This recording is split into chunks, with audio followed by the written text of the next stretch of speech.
Hey, welcome to Tutorial Lore. This video explains the OnX Fish app and whether it's worth using. Quick disclaimer. This is an explained review based on user feedback and online data, not personal use or a visual demo.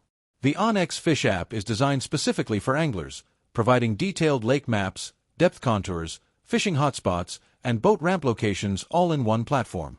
It also includes GPS navigation, waypoint marking, weather overlays, and offline map downloads, making it easier to plan and track fishing trips.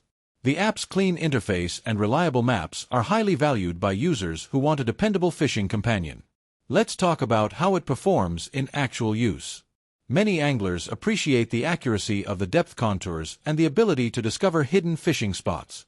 Offline maps are especially useful in remote areas with no signal, and waypoint customization helps users track their best catches.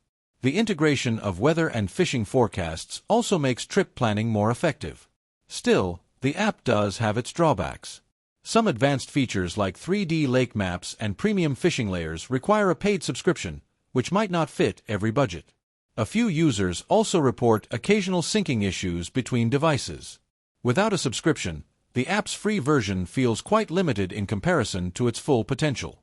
If you're finding this helpful so far, hit that like button. It really supports the channel. In summary, the OnX Fish app may be worth it if you're an angler looking for accurate maps, offline access, and tools tailored specifically for fishing. It shines in navigation, trip planning, and fishing-specific features. However, if you're not ready to pay for premium access or prefer a simpler free tool, it might not fully meet your expectations. This is not a commercial or paid promotion, but an informational video. For inquiries, contact the email address stated in the description.